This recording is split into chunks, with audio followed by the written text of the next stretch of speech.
माननीय नामदार राजेंद्रजी मोळक साहेब, राज्यमंत्री जलसंपदा, वित्त, ऊर्जा व नियोजन, त्याचप्रमाणे माननीय श्री सागरजी मेघे, अध्यक्ष दत्ता मेघे सहकारी सूत गिरणी मर्यादित वर्धा व व्यासपीठावर उपस्थित असलेले doctor Bharambe, doctor Bambawale, doctor क्रांती आणि डॉक्टर रोकडे, त्याचप्रमाणे उपस्थित असलेले सर्व शेतकरी बांधव, शेतकरी भगिनी, कार्यकर्ते, पत्रकार बांधव, कृषी खात्याचे अधिकारी.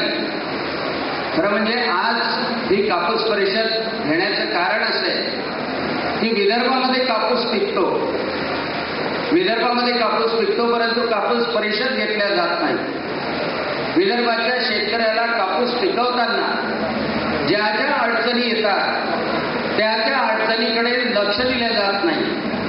आणि मग शेवटी विषय असा येतो की विदर्भातील शेतकऱ्यांनी कापसाची शेती जर तोट्यात जात असेल तरी पण जन्मभर कापूस पिकवावा का? कारण हे कापूस विदर्भ आणि मराठवाड्यात होणारं पीक आहे. मी राजेंद्रजी मोळक साहेबांच्या लक्षात आहे की हे जर का पीक पश्चिम महाराष्ट्रात असतं तर त्याला ऊसासारखं जास्त भाव मिळाला असता, परंतु दुर्दैवाने विदर्भातल्या शेतकऱ्यांना कापूस पिकवावा लागतो.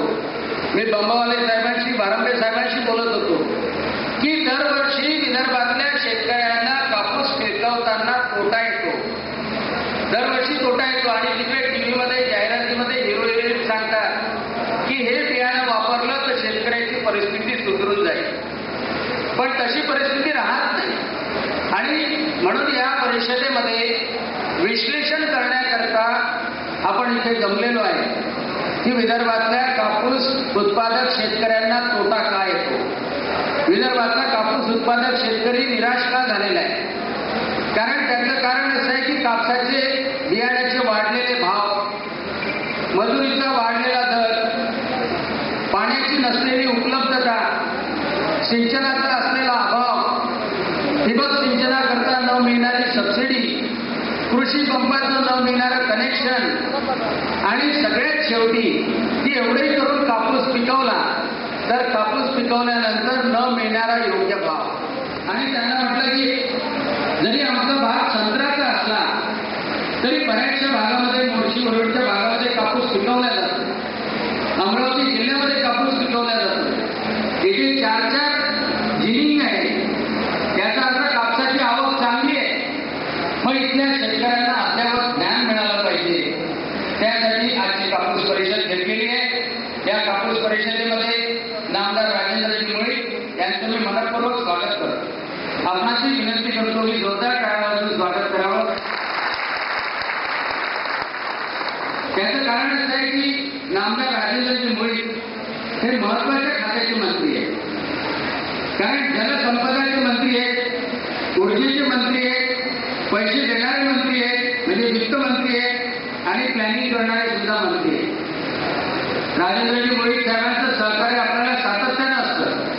शेंदुर्जना घाट नगरपालिका, मोर्शी नगरपालिका याला वैशिष्ट्यपूर्ण निधी देण्यात किंवा विशेष रस्ता अनुदान देण्यात राजेंद्रजी मोळक यांचा सहभाग चांगला होता. आणि आपल्या इथे जे सिंचनाचे प्रकल्प आहेत, पंढरी मध्यम प्रकल्प, नागठाणा 2 प्रकल्प, पाक नाला प्रकल्प, चारगड 2 प्रकल्प, बहादा प्रकल्प, जटामदिरी प्रकल्प, भेंबडी प्रकल्प आणि पवनी प्रकल्प, एवढे सगळे प्रकल्प आहेत. साहेब 2007 साली ज्या आत्महत्या झाल्या त्या शेतकरी पॅकेजमध्ये हे प्रकल्प सुरू झाले, परंतु त्यामधला अजूनही एकही प्रकल्प पूर्ण झाला नाही.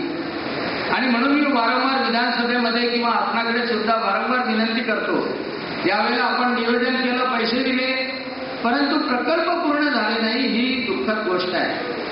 आजही परिस्थिती अशी आहे की पाक प्रकल्पाचे फक्त दरवाजे लावायचे आहे, म्हणजे पाणी साठा होईल.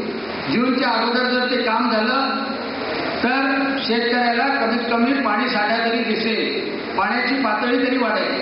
परंतु पाक प्रकल्पाचं दरवाजे लावण्याचं काम सुद्धा अतिशय संथ गतीनं सुरू आहे.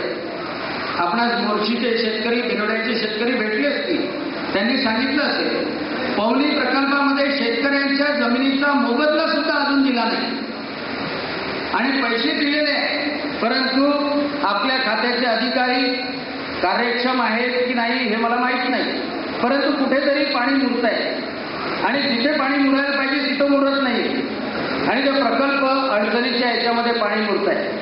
मी मागे जेव्हा चर्चा केली तेव्हा सांगितलं की 70,000 कोटीचे प्रकल्प संपूर्ण महाराष्ट्रामध्ये सगळे प्रकल्प अपूर्ण आहेत. त्याच्यामुळे वरुडचे प्रकल्प कसे पूर्ण होतील, परंतु आमचे प्रकल्प लहान लहान प्रकल्प आहेत. कारण का भेंबडी, जटामगिरी, बहादा हे प्रकल्प नुसत्या सुधारित प्रशासकीय मान्यतेसाठी अडलेले आहेत आणि म्हणून या 2014च्या अगोदर, जून 2014च्या अगोदर जलसंचय झाला पाहिजे. या प्रकल्पामधून पाणी खेळलं गेलं पाहिजे. या जूनपर्यंत 3 प्रकल्पामध्ये पाणी जमा होऊ शकतं, त्याचे दरवाजे बंद केले गेले पाहिजे.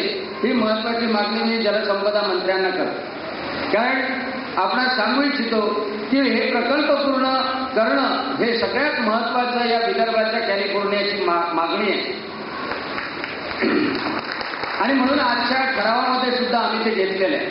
दुसरी महत्वाची गोष्ट की हे सगळे जे प्रकल्प आहे हे उंचावर आहे आणि त्यामुळं आम्ही नागठाणा 2 या धरणामध्ये गुरुत्वाकर्षणाने प्रवाही सिंचन पद्धती लागू करावी अशी मागणी आपल्याकडे केली होती आणि खरोखर मी तुमचं अभिनंदन आणि आभार मानतो की आपल्या प्रयत्नांनी स्टेट लेवल कमिटीमध्ये तो प्रकल्प मंजूर झाला, त्याचं टेंडर निघालं, त्याचं काम सुद्धा सुरू होईल. परंतु त्यामध्ये ज्या अडचणी आहेत त्या दूर करणं अत्यावश्यक आहे आणि त्याशिवाय भेंबडी, जटामगिरी, पाक नाला प्रकल्प आणि चारगड प्रकल्प या 4ही प्रकल्पाचे गुरुत्वाकर्षणाने पाणी पुरवठा शेतकऱ्यांना करण्याची अत्याधुनिक जी योजना आपण दिलेली आहे त्याला सुद्धा मान्यता मिळणं आवश्यक आहे आणि त्याला सुद्धा विलंब होऊ नये. कारण कालव्यासाठी सुपीक जमीन दिल्या जाते, सुपीक जमीन शेतकरी द्यायला तयार होत नाही आणि कालव्यामधून पाणी गेल्यानंतर त्या सिपेजमुळं आजूबाजूची 1-2 हेक्टर जमीन शेतकऱ्याची निकामी होते. हा आमचा अनुभव आहे आणि आम्ही पाहिलेलं आहे की नागठाणा 1 मध्ये शेंदूरजना घाटच्या शेतकऱ्यांनी गुरुत्वाकर्षणावर आधारित पाईपलाईनने यशस्वीपणे प्रकल्प पूर्ण करून दाखवला आहे. त्याचप्रमाणे शेतकरी प्रकल्पामध्ये सुद्धा कालव्याच्या दुरुस्तीच्या ऐवजी पाईपलाईनने पाणी पुरवठा करावा ही सुद्धा योजना आम्ही दिलेली आहे. त्याला सुद्धा मान्यता द्यावी हे आम्ही आपणापर्यंत विनंती करतो. दुसरी महत्वाची गोष्ट की आपल्याकडे जे खातं आहे ते ऊर्जा खातं आहे आणि त्या ऊर्जा खात्याबद्दल आपणच उत्तर दिलं, लक्षवेधी सुद्धा लावली होती आणि त्या लक्षवेधीमध्ये सांगण्यात आलं की जून 2012 पर्यंतचे कनेक्शन, या जून 2012 पर्यंत ज्यांनी पेड पैसे भरलेले आहेत त्यांचे कनेक्शन जूनपर्यंत दिल्या जाते. परंतु मंत्री महोदय, तुम्हाला सांगू इच्छितो की आतापर्यंत महावितरणच्या कर्मचाऱ्यांनी कोणत्याही इन्फ्रास्ट्रक्चरचं काम केलं नाही, कोणतेही नवीन डीपी दिल्या नाही, कोणतेही फिडर दिलं नाही आणि आज शेतकरी वाट पाहून राहिले. अनेक शेतकऱ्यांना हे डिमांड सुद्धा देत नाही.